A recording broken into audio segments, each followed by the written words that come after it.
sampai kepada saudara sekalian. Selamat pagi. Apa kabarnya? Baik. Baik. Pada pagi hari ini saya akan menjelaskan suatu tema, itu Yesus satu jalan keselamatan.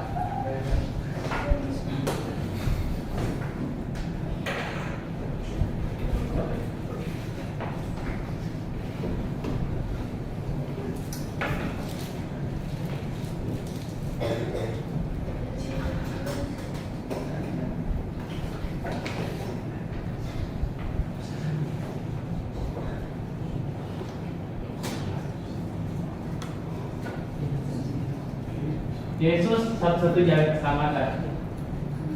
Apakah benar Yesus satu-satu jalan keselamatan? Saya akan menarik garis. Tentu ini bukan garis yang biasa saja, ini garis yang sangat ajaib. Ya? Oke. Pada mulanya Allah melakukan penciptaan.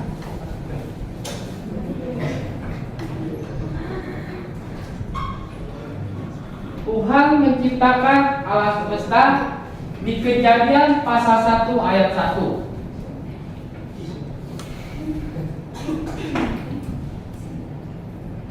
Dan juga manusia diberikan 3 keistimewaan. Yang pertama adalah hati nurani.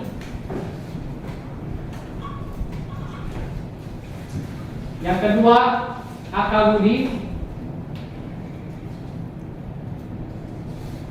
Dan yang ketiga adalah kehendak.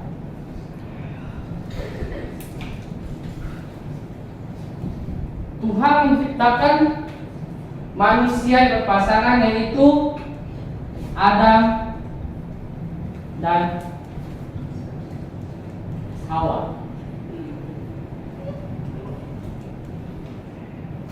Adam dan Hawa. Adam dan Hawa diberikan 3 kepribadian, itu adalah hati nurani, akal budi, dan kehendak. Dan Tuhan menempatkan Adam dan Hawa di sebuah taman yang sangat indah, itulah Taman Eden.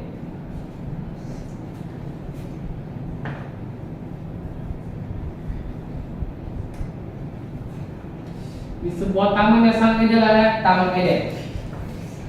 Jadi saudara terkasih dalam Kristus, Adam dan Hawa, Allah berfirman kepada Adam dan Hawa bahwa ia boleh memakan semua pohon yang ada di taman itu, tetapi hanya ada 1 buah pohon yang ada di tengah-tengah taman itu, adalah pohon pengetahuan yang baik dan yang jahat.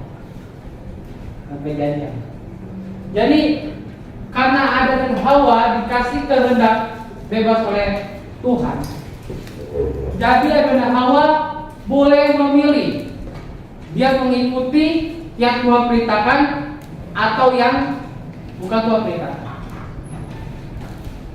Pada waktu itu ada malaikat, seorang malaikat yang memberontak kepada Tuhan, sehingga Tuhan melemparkan dia ke bumi untuk mengalahkan bangsa-bangsa. Dan iblis ini menyerupai seekor ular.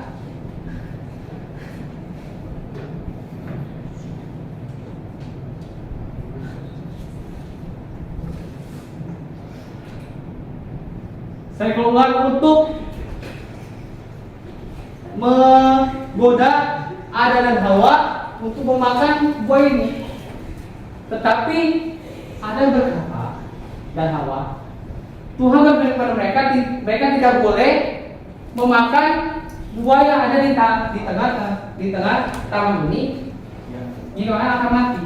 Tetapi ular ini berkata beda, katanya. Sekali kamu tidak akan mati, kamu akan seperti Allah. Jadi di sini Hawa bingung, mana yang benar perkataan Allah kepada Tuhan. Karena Adam dan Hawa tidak beriman pada Tuhan dan dia gampang tergoda, akhirnya Adam dan Hawa mengikuti perintah iblis daripada perintah Allah.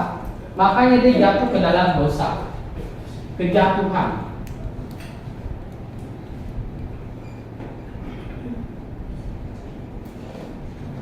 Kejatuhan manusia ke dalam dosa.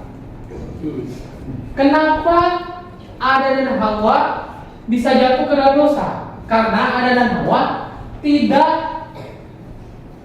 mengindahkan atau melakukan apa yang Tuhan katakan, ya malah melakukan apa yang dikatakan.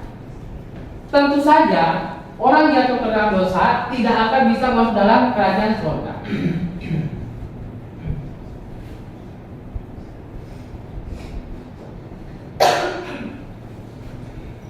Tidak bisa masuk surga. Karena dikatakan setitik dosa pun tidak bisa mengambil Allah. Tidak bisa masuk surga. Setitik dosa. Ini yang dosa yang Adam dan Hawa lakukan, ini dosa yang sangat fatal. Tidak mintakan apa yang Tuhan katakan. Dosa itu tidak bisa mengantar kita ke surga. Bagaimana jadi ke surga? Dosa harus diselesaikan dulu.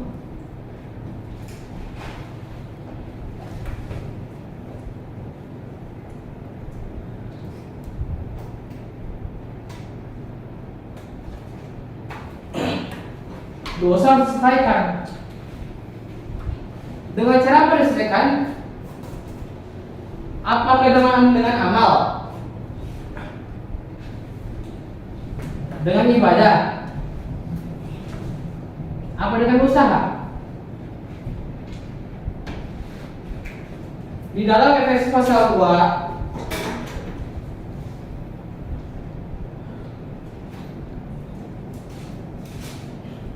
Efesus pasal 2 ayat ke-8 berkata, sebab karena kasih karunia kamu diselamatkan oleh iman itu bukan hasil usahamu. Efesus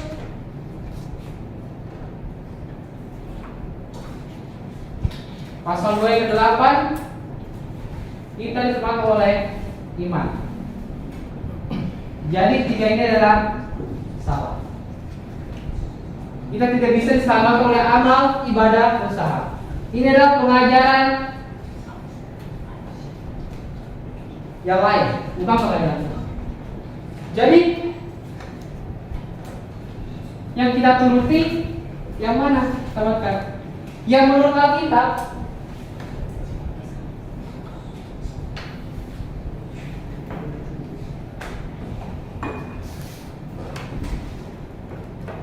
menit. Namanya saja keselamatan Alkitab. Kita sebagai orang Kristen harus menyatakan bahwa Alkitab adalah benar. Jalan keselamatan dalam Alkitab itu adalah dengan cara penghukuman. Roma pasal 6 ayat 23.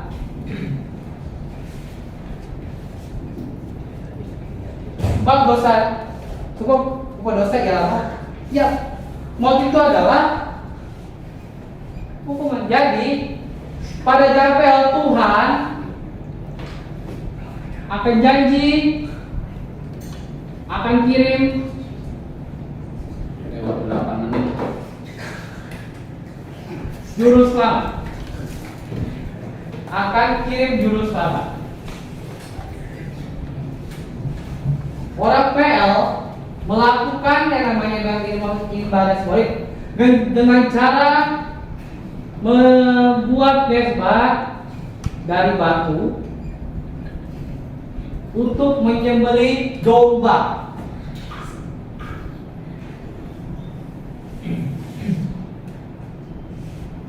Menyembelih domba sebagai ini bukan menyelamatkan, hanya simbol keselamatan orang zaman dulu.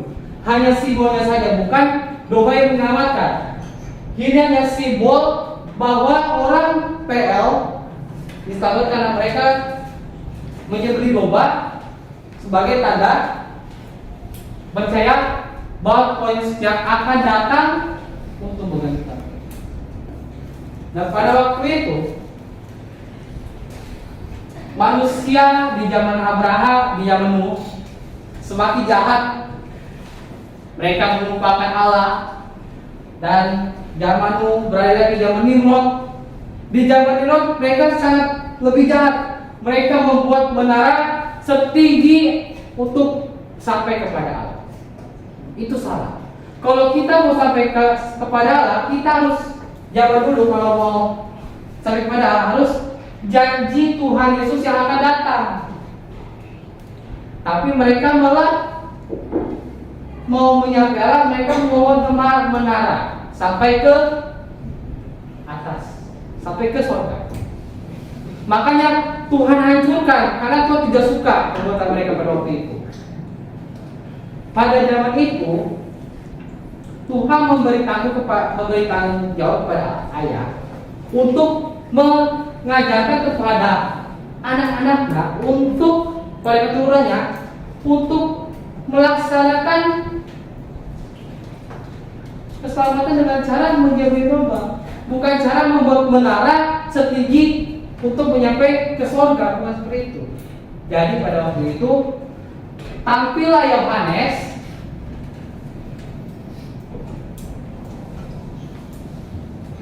tampil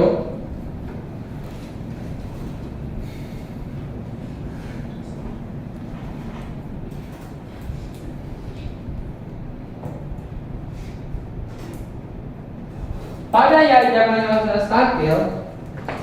Yohanes adalah sang pembuka jalan. Kemudian dia berkata, lihatlah anak domba Allah yang menghapus isi. Siapakah domba Allah itu? Yaitu Yesus Kristus, anak domba Allah. Jadi pada zaman PL mereka percaya bahwa Tuhan Yesus yang akan datang. Di PB kita percaya kepada Tuhan Yesus yang telah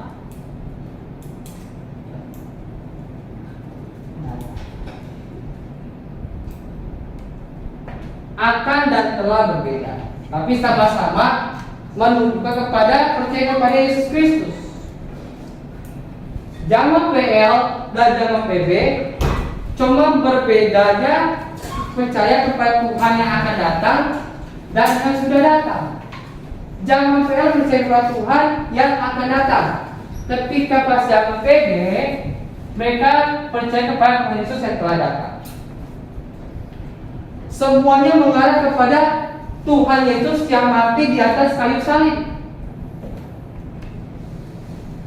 Mati di kayu salib untuk menebus dosa sisi dunia. Semua orang yang percaya dan dijawabkan ke PB akan disamakan ketika mereka percaya Tuhan Yesus yang mati di kayu salib. Kalau mereka percaya kepada Allah lain seperti si iblis ini, si penggoda ini, dia tidak akan masuk surga. Karena ular ini kadang sangat licik, cerdik seperti ular, sangat cerdik dia menggurui orang. Makanya ada Hawa yang berdosa. Jadi kalau kita mau diselamatkan harus percaya ini, percaya kepada juru selamat yang telah datang pada zaman sekarang ini. Bukan Yesus yang akan datang. Dia sudah datang. Dan dia akan kembali lagi pada nanti. Oke, penjelasan sampai di sini. Saya ucapkan selamat siang, salam malam. 14 menit 2 detik. Selanjutnya Aldo Rifandi.